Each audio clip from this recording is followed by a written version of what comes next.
When the Wren Hollow house first appeared in the listings, it looked like a dare more than a home.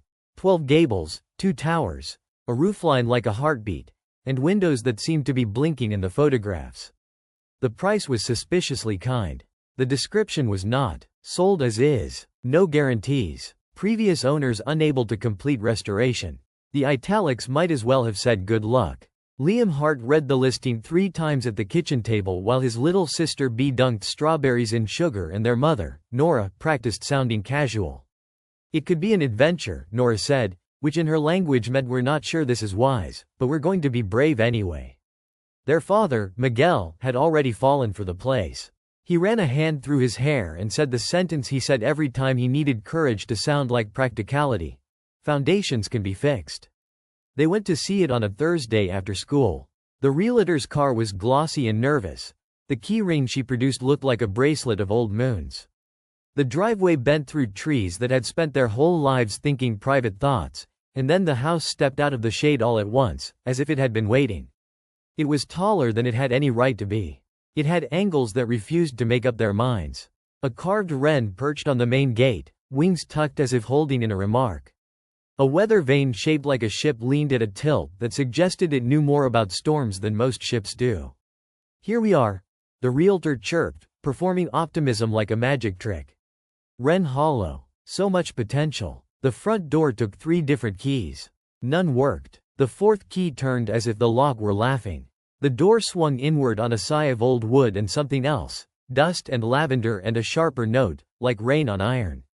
The entry hall was vast enough to swallow their small family and still want seconds. Stained glass threw lozenges of color over worn parquet. A split staircase climbed like an argument. The house had the kind of silence that wasn't empty. It was full of what had happened here and not yet left. Hello? Bee called into the air, because 7-year-olds are wiser than the rest of us about greetings. We're nice. Her voice went up the stairwell and came back thinner, as if it had to squeeze through something. Liam felt the skin on his arms rise into goosebumps. He wanted to say this is ridiculous and houses aren't alive, but language is clumsy when you are standing inside a place that has opinions about you. Electrics need updating, the realtor said briskly, ticking boxes in her brain.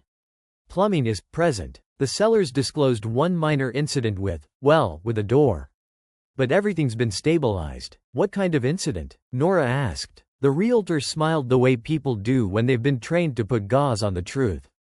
A door that, led somewhere unexpected. Like outside? Miguel said. Like elsewhere, the realtor said brightly, as if elsewhere were a suburb with good schools.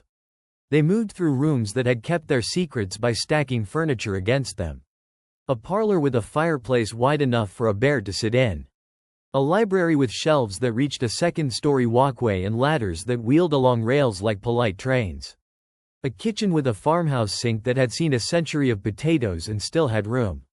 The house felt stitched together. The stitches were beautiful, some of them pulled.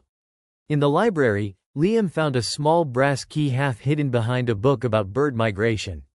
It was not on the realtor's ring. It was not modern. It was warm, though no sun reached this corner. He pocketed it without thinking. Later, he would admit to himself that he hadn't wanted to share the feeling that touched him when his fingers closed around it. Not fear, not exactly joy, but the sharpened awareness hum that happens when a test begins and you realize you're ready. By the time they reached the back of the house, the light had changed, and the rooms had started to collapse time so that it was late everywhere at once. The realtor's phone refused to show bars. Bee had named the carved wren Marjorie. The last room they saw was not on the floor plan the realtor held. We shouldn't be here, she said, frowning at the paper as if it had betrayed her. But the door was there, simple and underpainted, and Bee had already turned the knob. Inside, the air was cooler and new, like the first breath after rain. The room had no windows, only a round skylight with a view of leaves. In the center stood a wardrobe that didn't belong. Not to the house, not to this century. It was carved with snaking vines and suns with human faces, its surface polished by hands long gone. Liam reached out and laid his palm against it. It gave slightly, like skin. Don't, Nora said gently. We've seen enough. They bought the house anyway, because courage often looks like what if spoken out loud, and on moving day, the sun came up the color of tea and stayed that way. Neighbors came with casserole dishes and comments. Old Wren Hollow, an older man said, cheerfully morbid. My uncle helped patch the roof back in '74. Said he heard singing in the walls. Lovely voice. No mouth. Don't tease the children, his wife said, and then to Nora, kindly, if you ever need numbers for a good handyman, my grandson is enthusiastic. Liam and Bee explored while boxes sprouted in the hall like cardboard mushrooms. The library swallowed them for an hour that felt like 15 minutes and 4 days, which in retrospect was their first clue. They found a book about the house that had been written by someone who didn't seem to know what the house looked like. They found a window that showed a hillside no one in the family recognized, with sheep on it that were either very small or very far away. It was Bee who found the first not right thing you could put your finger on. Liam, she said from the base of the staircase, the steps are counting wrong. He joined her, put his foot on the first tread, and counted out loud. 1, 2, 3. Listen to the house, Bee whispered. He listened. Beneath the soft creaks and their own breathing, he heard it. A second set of numbers, faint and patient, being counted in the opposite direction. He reached the 12th step and lifted his foot. The house reached 12 with him. The next step was not there. He didn't fall. He didn't even stumble. He simply stepped onto a place where there should have been a step, felt the footfall land on air that held, and then the step arrived to meet him a heartbeat late. Bee clapped her hands, delighted, then solemn because solemnity is how you receive a gift. Okay, Liam said softly. Okay, they told their parents. Miguel laughed, then stopped laughing, then tried again. Nora went paler in a way that made Liam want to hug her and also made him respect her more for not running. Old houses settle, Miguel said. Into what? Bee asked. Other houses? That night, after the pizza and after the neighbors and after Nora had convinced herself that the empty spaces were just spaces and not the places where this house kept its teeth, the four of them sat in the library and opened the windows and listened to Wrens who did not live here but had come to approve of the name. Ground rules, Nora said, because she was a nurse and liked rules best when they were written down. No exploring alone. No going into rooms that feel wrong. No more than one door between you and a shout. What about the wardrobe? Liam asked. Nora rubbed her temple. We don't touch the wardrobe.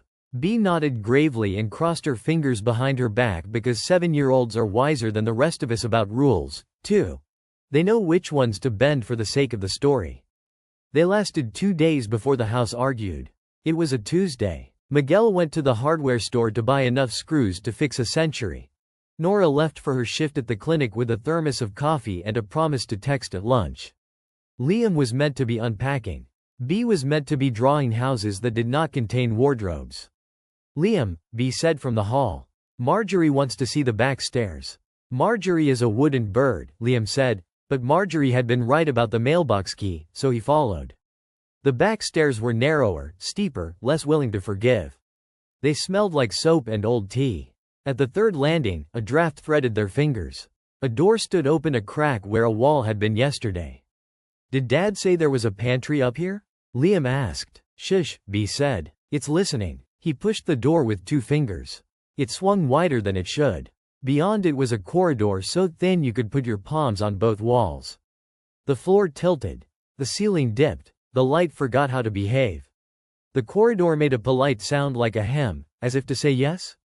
Hello, Bee said to the corridor. We're nice. They went in because not going in would have been the wrong kind of rule.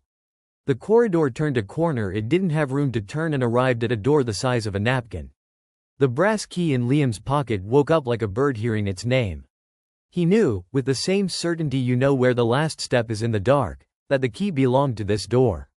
He also knew that opening it would make something start that wouldn't stop just because you said sorry. Bee looked up at him. You're making your serious face. Maybe because this is serious. Do you want Mom to open it? He pictured Nora's brave face, and how many brave faces she was already wearing. No, he said. If it's ours, we should meet it first. He fitted the key. It turned as if it had been waiting since the house was bones and beams. The door didn't swing. It receded, like a blink, and behind it was a room the size of a breath. On the floor lay a small, leather-bound book with no title. On the walls, pencil marks traced children's heights with dates that didn't belong to any calendar Liam recognized. A single string hung from the ceiling. It ended in a tin star. Bee was very quiet, which is louder than shouting in a child like Bee. She stood with her hands behind her back so she wouldn't touch anything by accident and said, "Is it a secret room?" Liam crouched and picked up the book. It was warm. He opened it to the middle and found not words but maps of the house that weren't floor plans so much as moods. The library was labeled thinking. The kitchen, repair. The narrow back corridor, decide. The wardrobe room was on the map, but its line was faint, like a river in drought. It was labeled ask. Someone made this, Liam said. Someone like us. Or like the house, B said. They heard, distant and unmistakable, the sound of the front door opening and their father's voice calling, delivery. The corridor narrowed with the sound, as if politely making space for a return to normal. Liam slid the book into his shirt and shut the napkin door. It closed with a tiny thank you. The key cooled. Marjorie, on her painted perch downstairs, seemed, though this was unreasonable, pleased. Over dinner, they told the truth in a way that kept it from hurting. They said they'd found a very small room. They said it had a book. They did not say the book had made the house make sense the way a dream makes sense right before you wake up. They did not say the key had learned his name. That night, Liam couldn't sleep. The house murmured. Pipes cleared their throats. Beans remembered old winters. The wardrobe room sat under the skylight and sighed. He took the book from where he'd hidden it inside a pillowcase and opened it to the first page, which had no writing and yet said, as clearly as if a voice had spoken in his head, "Every house keeps a history. This one keeps a promise." He turned the page. More maps. More labels. Listen. Marked on a curved alcove between stair flights. Forgive, pinned to the back door. Return. Drawn over the spot in the entry hall where the color from the stained glass pooled brightest in the morning. At the very end, a fold-out page that had been glued in later, as if the house had learned new words. Don't open what you cannot carry out. He slept with the book on his chest like a shield. He dreamed of doors that were also mouths, and of a wren that whispered coordinates in a language he didn't know he knew. In the morning, the house was in a good mood. The stairs counted in order. The kitchen faucets delivered water that tasted faintly of mint and old copper pennies. Nora laughed at a text. Miguel held a coffee mug and stared at the paint swatches he'd taped up in the hall like a man auditioning for a new life. Family meeting tonight, Nora said, squeezing Liam's shoulder with the hand that always knew when his brain was trying to lift something too heavy alone. We'll make the official list of what this place needs and what we can actually do. Can we put, "Don't fall into a hole to elsewhere," on the list? Liam asked. It's implied, Nora said dryly. School helped. Normalcy is a good charm against houses with ideas. Liam sat through English and chemistry and at lunch told his friend Harun as much of the truth as fit into a joke. Harun listened, eyes bright. Your house is probably haunted, he said, as if wishing him happy birthday. Can I come over and not die? Maybe next week, Liam said. After we install the ghost railings. He meant to keep the house contained in his head until the family meeting. The house meant otherwise. At 4 in the afternoon, the wardrobe sighed. At 4:02, a wind that did not belong to weather lifted the hair on Liam's arms. At 4:05, the library ladder rolled by itself 2 feet to the left and stopped as if embarrassed. At 4:07, B called from the upstairs landing in a voice that was not frightened but very, very serious. Liam, the wardrobe wants to be opened. He ran. He found her standing in the ask room with her palms on her thighs like a runner about to sprint. The skylight showed a sky that was both overcast and sunlit. The wardrobe gleamed. Its carved suns looked less like faces and more like open eyes. I know the rule, B said. But also the house is asking. Liam moved closer. The book pulsed in his pocket as if warm hands held it from the other side. He touched the wardrobe and felt, through wood, the shape of a decision. He did the thing he should have done the first time. He called for their mother and father. They came, breathless, and when they saw the wardrobe, really saw it, as if for the first time, they didn't tell him to stop. Together, Nora said. Miguel held the right door, Liam, the left. B stood on tiptoe to reach the central latch. They counted like a family counts.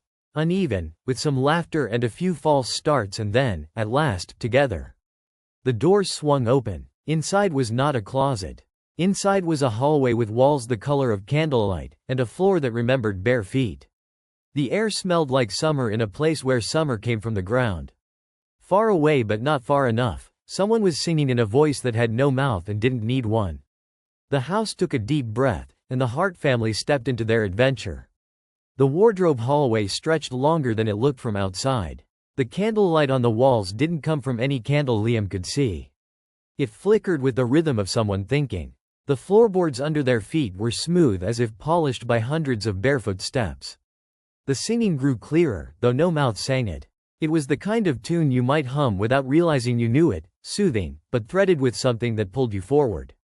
Bea walked as if she'd been here before. Miguel kept one hand on her shoulder. Nora kept the other on Liam's arm. Halfway down the hall, they found the first door. It was arched, made of a dark wood that shimmered faintly. In the center, a brass plaque read, "Answer Room." Underneath, in smaller script, "All truths have a cost." Nora looked at Liam, then Miguel. "We don't open it." The house disagreed. The knob turned on its own. The door swung inward, revealing a small, perfectly round chamber lined with shelves. On each shelf sat an object. A pair of spectacles, a rusted compass, a child's shoe. In the middle was a table with a single chair. A parchment lay on the table with one question written in looping ink. "What do you wish to know?" Bea stepped forward, curious. "What happens if we ask?" The parchment shifted as if catching a breeze, and new words formed. "You will pay with something you carry." Miguel pulled Bea back gently. "Not now." He closed the door. This time, it stayed shut. The hallway narrowed until they had to walk single file. The air cooled, and Liam could smell dust and iron. They reached a spiral staircase made of black stone, its steps carved with words in a language none of them knew. When Liam placed a foot on the first step, it stayed firm. When Miguel tried, the step melted away under his shoe until he retreated. "Why did it let you?" Miguel asked. The book in Liam's pocket pulsed once. "Maybe because I'm not lying to it," he said before he could think better of the words. One by one, the others followed him, each speaking something true aloud before stepping on. Nora said, "I'm afraid of what this house wants." Bea whispered, "I like it anyway." Miguel said, after a long pause, "I don't believe in curses." The steps solidified for each of them. At the top, they emerged into a wide landing with a single window looking onto a sky that wasn't theirs. The clouds moved backward. A flock of birds hung motionless as if pinned. On the floor lay an envelope, yellowed with age. The seal was broken. Inside was a letter written in hurried strokes. "To whoever lives here next, we couldn't finish what we started. The house asked for more than we had. If you found the wardrobe, you've already been marked. The map will guide you, but remember the last rule. You cannot keep what the house gives unless you give something back." Bea's voice was small. Did they make it out? The letter had no answer. They carried it with them as the hallway bent again, depositing them before a tall, ornate mirror. The frame was carved with wrens in flight. The glass reflected not their faces, but the empty entry hall of their own house. "Home," Nora breathed, but when she reached toward it, the glass rippled, and a hand, pale, with long fingers, pressed against the other side. It was not hers. The singing stopped. The house's breath shifted, and the hallway ahead darkened as if inviting them to decide. Go forward into the unknown, or try to take the mirror's offer. Liam stepped between his family and the glass. "Not yet," he said. The mirror went still. The wrens in the frame seemed to bow. They turned away and kept walking, deeper into Wren Hollow's second layout, where the walls remembered voices, and the floor creaked in warning instead of welcome. The hallway beyond the wardrobe was the kind that didn't like to be watched. When they looked straight at it, it retreated in polite inches.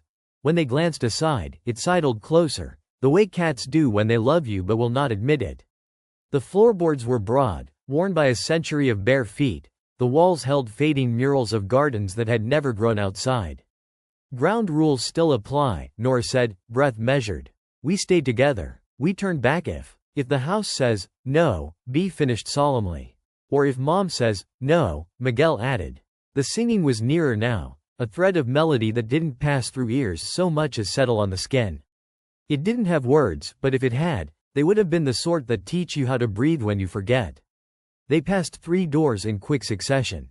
The first was painted the pale green of old sea glass, a thin brass plaque read mess. The second was a cool blue, its plaque read mend. The third was the color of dust under sunlight, its plaque read mind. Each door had a small keyhole shaped like a different kind of leaf. "Maps," Liam whispered, touching the book in his pocket. The book warned. At a bend, The hallway widened into a circular landing where a staircase spiraled upward without central post. Each step hung from the ceiling by iron rods. A sentence had been carved into the railing in a confident, uneven hand. Truth makes the stairs. Lies make the floor. B put a foot on the first step. It held, but the second did not exist until she said, "My name is Beatrice Hart and I once pretended to be asleep so I could hear Mom and Dad talk." The second step blinked into being with a minimal amount of shame. Miguel cleared his throat. "I remodeled a bathroom in college using only tutorials and stubbornness." Third step. "Nora. I tell people I'm fine when I need help." Fourth step. Liam stood on the landing with the book and looked up into the dim. The singing threaded down through the air like a ribbon. "I'm scared," he said, and the step arrived quickly, as if that truth had been waiting its whole life to be said. They climbed. It took 20 truths to reach the next landing. By the 10th, they were laughing through tears. By the 15th, the laughter was easier. By the 20th, the railing sentence felt less like a threat and more like advice. At the top, a narrow corridor opened into a room with a ceiling painted night black and flecked with tiny mirrors, stars that returned your own face to you 100 times over. In the center stood a table of dark wood. On the table lay a brass scale, a quill, and a stack of paper the color of old butter. A sign on the wall read, "The Room of Answers. Price. One thing you can spare." Miguel rubbed his jaw. "Define spare." Nora's gaze went to B. "We don't touch anything until we understand the cost." But the room seemed determined to be understood. When they stepped closer, the scale clicked softly and a door-sized panel slid open in the far wall, revealing an alcove with a single narrow shelf. On the shelf lay a tin soldier with one leg, a dried sprig of lavender, a lock of hair tied with faded ribbon, a smooth river stone. Each had a paper tag with a child's handwriting. Liam recognized the handwriting from the margins of the map book. "Spare means not the thing you need most," he said slowly. "But still a thing that matters." B's hand hovered over her necklace. A plastic locket that contained a grainy photo booth picture of her and Liam making fish faces. Liam shook his head almost imperceptibly. B nodded, lips pressed thin. She picked up the river stone instead. Her hand curved around it like it had always been meant to. "What would we ask?" Miguel said. Nora looked at the scale. "Maybe we don't, for now. We don't owe the house anything yet." The scale gave a tiny scoff, as if disagreeing. They left the Room of Answers intact and moved on. The singing grew clearer, and with it, words came, not English, not any language Nora or Miguel knew, but B hummed along as if she'd been raised on it. They passed a narrow door where cold air licked their ankles. The plaque read "Keep." Liam tried that door. It was locked to everything but patience. The corridor opened into a long room with tall windows on one side that looked out not on Wren Hollow's grounds, but on a coast where gray water muscled itself at black rocks. The windows were salt-streaked from a sea that could not possibly exist this far inland. On the other wall hung portraits, families in stiff clothes with eyes that were soft, not stern. Each portrait's frame had a brass slot beneath it like a postbox. A letter sat on the floor by the first slot, unopened. Nora crouched. The envelope was thick, the paper gone soft with years. The address line had no address, only, "For the next ones WHO loved this house." Nora's breath hitched. They gathered close. Liam felt the book lean toward the letter the way plants lean toward light. B bounced on her toes. Miguel said, quietly, "If it's for us, it will forgive us opening it." Nora broke the seal. The paper sighed. "If you have found this, we left in a hurry and would like to have done it better. We are the Lockwoods. Ellie, Tom, and our two brave terrors, June and Finn.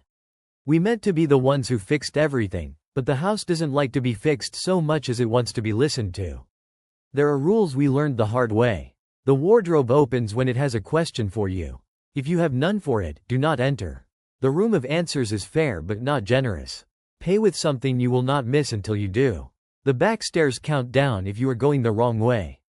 Never sleep in a room that calls you by name. If you hear singing in the walls, sing back. It is lonely, not malicious. We didn't leave because we were afraid. We left because the house asked us to carry something out that we could not. Perhaps you can. If you can't, don't. The house forgives better than people. In the wardrobe hall, there is a door that leads to the oldest part. It looks plain. The key has a wren on it. If you are the next ones, be kinder to each other than we managed. Ellie. B's eyes shone. They liked singing too. Liam touched the signature. They left a door for us. Miguel, who hated leaving anything half-fixed, looked out at the impossible sea with an expression that said this is beyond fixes. We'll be kinder, he said, like a promise to Ellie and to the house itself. They found the Wren key not in the letter room but in a recess of the banister 2 turns later, a small metal bird tucked into a carved nest. B spotted it first because she was the right height to see the world as it hides. The key fit the palm as if measuring a pulse. The plain door was exactly where the letter said it would be. A slab of old wood with a black iron latch, no plaque. It was the quiet door in a hallway that liked to pose. Last chance to turn back, Nora said. No one turned. The key turned. The latch lifted and the smell of baking and winter apples drifted out as if the oldest part of the house remembered kitchens before it remembered anything else. But underneath was another scent, wet stone, ink, a hint of lightning. They stepped into a low room with beams like the ribs of a whale. A long table stood at the center, scored with knife marks and mapped with old stains. On one wall, a fireplace with a blackened crane, on the other, shelves of jars, each labeled in a script cramped and joyful. Salt, resin, turpentine, patience. On the table lay a box. It was small, old, and bound with twine gone soft as strain. A note sat on top, in the same hand as the letter. For the next one's with the Wren key. Do not open what you cannot carry out. B reached, then stopped. What if we can't? Nora's voice was steady. Then we leave it. Liam weighed the map book in his pocket. The house had put the Lockwoods trail in their path with tenderness, not malice. He felt the whole place breathing, waiting. He put both hands on the box. What if what it needs carried out is heavy but not big, he said. Miguel gave a short, helpless laugh. Like regret? Or a song, B said. Liam slipped the twine. The lid lifted easily. Inside lay an object wrapped in cloth the color of old parchment. He unfolded it and found a small stone door. Not a model, not a toy, but a door, somehow heavier than it was, with a tiny hinge and a keyhole too small for any key that had ever opened anything real. It was carved with a pattern of wrens in flight. What in the world? Nora breathed. A draft moved across the table. It smelled of wet leaves and the hush in a church when no one is praying and also everyone is. The stone door warmed under Liam's fingers. He felt a tickle in his ear and realized the house was singing through the bones of the room. The melody braided with B's hum until even Miguel's shoulders dropped. Maybe it's a promise, Nora said. A door you carry until it opens something that can't be opened any other way. On the box's underside, in tiny scratched letters, someone had written, "The door belongs outside. It does not know how to leave. Carry out," Liam whispered. Literally. They wrapped the door again and placed it in Nora's satchel. The room exhaled, beams creaking the way old bodies do when a weight has shifted to a better place. The way back through the second layout wasn't the same as the way in. Doors had lives to live and not all of those lives included the Harts. They met their first real obstacle at a corridor stitched with thread-thin beams of light. The plaque above read "Pay." Not the room of answers, Liam said. This is different. A small pedestal stood before the lattice. On it, a dish and a single note. Each safe passage cost something small. Miguel emptied his pockets. Screws, a stub of pencil, the sheet of paint swatches. Nora offered a clipped grocery list with a doodle of a wren bee had added in the margin. B placed a hair ribbon. Liam hesitated. Then he took the brass key he had found behind the bird migration book and set it in the dish. The lights thinned where they stood, leaving a gap just human-sized.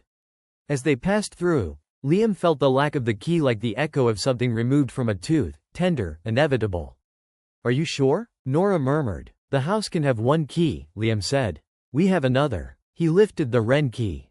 On the other side of Pay, the hallway did a thing you would learn to expect. It became briefly ordinary. A light switch that actually turned on a light. A carpet runner too new for the age of the wood beneath it. A family portrait that, for once, did not watch them but stared at a point 3 inches to the left of forever.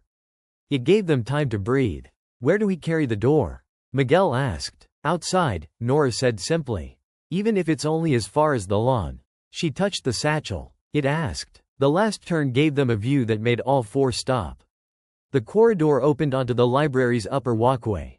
Through the second layout, they had arrived back in the first, the way creeks rejoin a river they pretended to forget. Below, the afternoon light pooled on the parquet where return had been labeled in the book. The library ladder sat exactly where it always had, chastened. Home, B said, and the house didn't disagree. They crossed to the skylight room to make sure the wardrobe's mouth was still open for retreat. It was. The air beyond it had that same summer understone smell. They nodded to the room of answers without going in. The staircase of truth stood steady if a little smug. By the time they reached the entry hall, the house had settled its shoulders like a host who had decided the guests might in fact not break anything. The front door opened to a late sun like honey. Nora stepped onto the porch, lifted the satchel, and drew out the wrapped weight of the stone door. She knelt and set it carefully on the threshold. Here, she said to the house and to whatever lay beyond the hedge and the street and all the ordinary places that make a life. We're carrying it out. The stone door hummed. The little hinge turned once like a blink. Liam felt pressure in his ears, like when elevators pretend to be birds. The carved wrens along the lintel of the real door were facing outward for the first time since anyone could remember. Bea put her fingertip on the tiny stone keyhole and whispered, "We're nice." Something answered that wasn't a voice. A sense of thank you that filled the entry hall the way scent fills a kitchen. The stone door's outline softened, like ice considering water. Then it feathered into dust so fine it didn't fall, it joined the air. The house sang, quiet and pleased, and the song ran in the rafters like light. They did not see at first the cost of this kindness. That night, when the Harts tried to close the wardrobe, it would not shut. The doors met and repelled like magnets. The latch refused its old work. "The wardrobe wants to stay open," Liam said. "Why?" Miguel asked. "Knock," said the house, in the polite language of pipes agreeing. Nora pressed her palm to the wood. "Is something coming?" "Not coming. Arriving." They slept in shifts. Even Bea, who could sleep through thunderstorms by befriending them in her dreams, woke twice to listen. At just after 3 in the morning, when the night has already spent most of its darkness and is beginning to look for change, footsteps sounded in the wardrobe hall. The soft, deliberate kind that understand rules and break none. Liam stood. The map book lay open on the desk, as if it had woken itself to be ready. He looked at Bea. She looked back, fierce and brave in an oversized sweater with stars on it. "Together," she said, because that was the rule that mattered. They reached the skylight room in time to see a figure step through the wardrobe from the candlelight hall to the cool of Wren Hollow.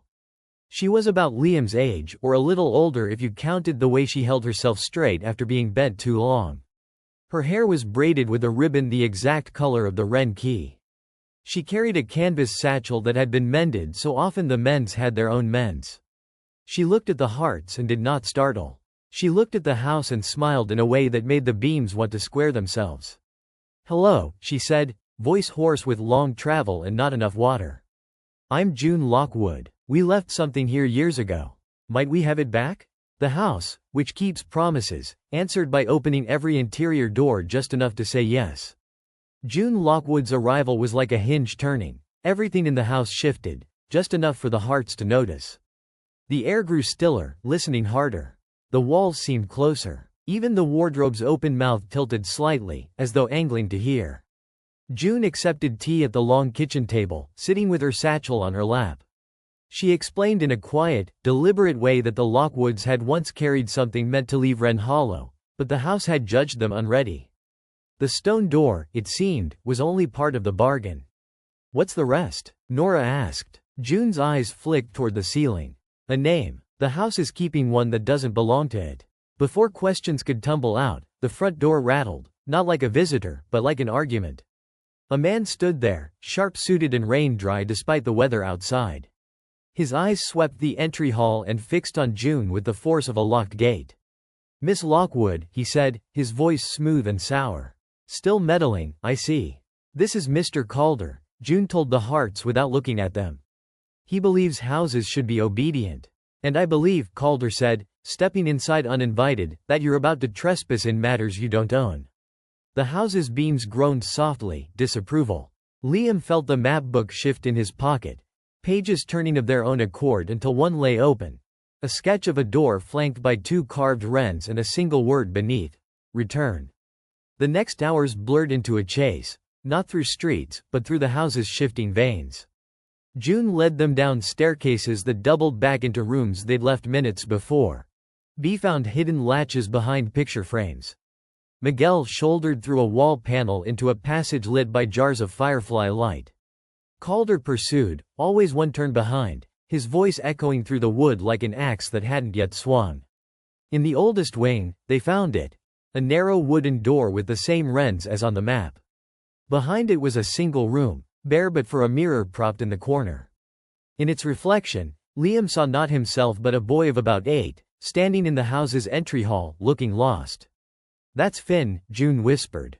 "My brother." The house never let him leave. Nora's hand tightened on B's shoulder. "How do we?" But the mirror had rules, scrawled in faint chalk along its frame. "Give what is asked. Take only what is offered." The house's voice, when it came, was inside their ribs.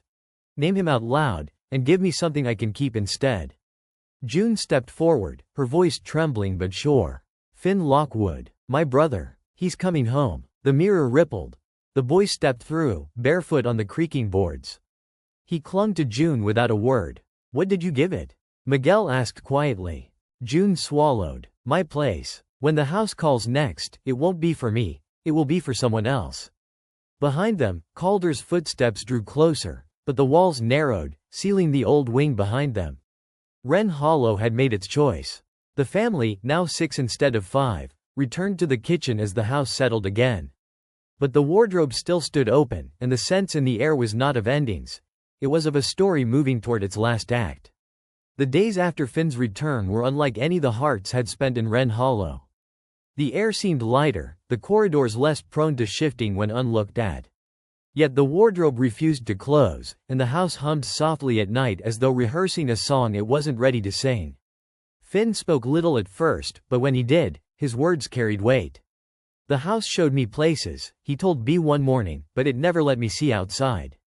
It said I wasn't ready to carry the truth out." That truth revealed itself the next evening. Liam awoke to the map book glowing faintly on his desk, open to a page he had never turned to before. The sketch showed the front door, but beyond it was not the lawn, only darkness, with a single path of light leading to a place marked Hart. June understood at once. The house is ready to give back what it kept. But the path won't be safe. The family prepared without speaking much about danger. Nora packed food and blankets. Miguel carried tools. B tucked the Wren key into her pocket. Finn carried nothing but a small lantern the house placed in his hands. The path began at the wardrobe, spiraling down into a staircase of stone. The air cooled with each step until their breath came in pale clouds. Walls narrowed and widened, revealing fragments of the house's own memories. Laughter spilling from a parlor, thunder shaking a shutter, someone whispering a promise by candlelight. At the bottom lay a great hall, empty but for a pedestal at its center. On it sat a small wooden box carved with wrens in flight, locked with no visible keyhole. "This is it," Finn said, stepping forward. The house's voice rolled through the hall. "One of you must keep what's inside forever. It will not be seen, but it will be carried." The Harts exchanged looks. June's eyes found Nora's. "It should be you," June said. "You listen." Nora placed her hands on the box. The lid opened without sound, revealing nothing at all, yet Nora felt the weight of it settle into her chest, a quiet knowing she could not name. Calder's voice broke the stillness. He stood in the doorway, shadowed but unbowed. "You give it to her, and it's wasted," he said. "The house should obey its rightful master." The beams overhead groaned, dust drifting down like warning snow. Calder took a step forward, and the floor between him and the family fell away, revealing a gulf of endless night. The house had decided. They left Calder's shouts behind, climbing back toward the wardrobe. With each step, the air warmed, the scent of apples and wood smoke returning.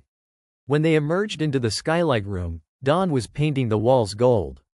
The wardrobe's doors closed gently behind them for the first time since they had arrived.